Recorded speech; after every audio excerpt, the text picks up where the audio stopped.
नमस्कार दोस्तों। सचिन पायलट राजस्थान और देश की राजनीति के लिए इस नाम के अपने मायने हैं। कह सकते हैं कि कांग्रेस के भीतर हमको जो एक अलग तरह की सियासी बेचैनी दिखती है, उसकी एक वजह सचिन पायलट भी हैं।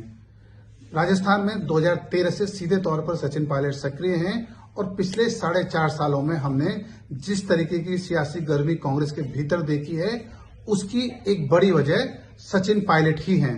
कल उन्होंने टोंक से अपना नामांकन दाखिल किया और नामांकन में उन्होंने इस बात का जिक्र किया कि वे अपनी पत्नी से अब अलग हो रहे हैं।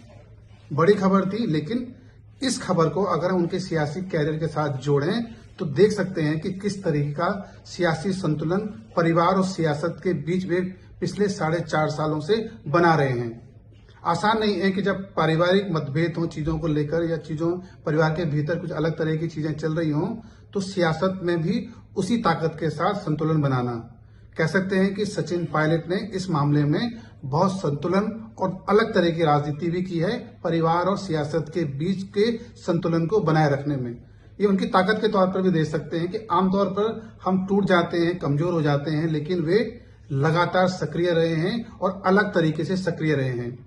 इन्हीं 4.5 सालों में जब उनके पारिवारिक रिश्तों के बीच कुछ अलग तरह की बातें चल रही थी, उन्होंने सियासत में भी कुछ बड़े कदम उठाए और माने सर कह सकते हैं कि जिस तरीके से उन्होंने मुख्यमंत्री अशोक गहलोत को सीधे तौर पर चुनौती दी और उस चुनौती के बाद भी जिस तरीके से उन्होंने कांग्रेस में अपनी उसी ताकत के साथ वापसी की और आज CWC के वो मेंबर हैं और टिकट किसको मिलेगा किसको नहीं मिलेगा, इसमें वो महत्वपूर्ण भूमिका निभा रहे हैं।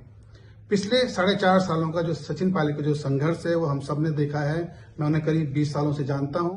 इन 20 सालों में मैंने पायलट को अलग अलग भूमिका में देखा है, पिता के तौर पर भी, परिवार के मुखिया के तौर पर भी, राजनीति में बड़ी सियासी लकीर खींचने वाले नेता के तौर पर भी और सबसे महत्वपूर्ण सीधे तौर पर टकराने वाले नेता के तौर पर भी।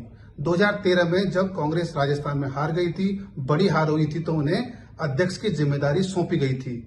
जिस तरीके से उन्होंने जमीन पर काम किया और ताकत के साथ कांग्रेस की राजस्थान में वापसी कराई, उसमें पायलट की भूमिका सबसे महत्वपूर्ण थी। टोंक से फिर उन्होंने नामांकन भरा है और इस बात को लेकर कोई संदेह नहीं है कि वे पिछली बार के मुकाबले इस बार भी अधिक मतों से जीतेंगे। लेकिन क्या टोंक से उनका जीतना ही राजस्थान में सबसे बड़ी जीत होगी या वे टोंक तक ही सीमित उनकी सियासत रहेगी? बीजेपी अगर राजस्थान में सरकार बनाती है तो सचिन पायलट की अलग भूमिका होगी। कांग्रेस अगर राजस्थान में सरकार बनाती है तो वे और अधिक प्रभावी भूमिका में होंगे। लेकिन कांग्रेस में सचिन पायलट होने के अपने मायने हैं। इंतजार करते हैं कि टोंक का रिजल्ट और राजस्थान में किस तरीके से सियासत का भूगोल बदलता है। सचिन पायलट हमें किस भूमिका में और किस चेहरे के साथ राजस्थान में दिखाई देते हैं।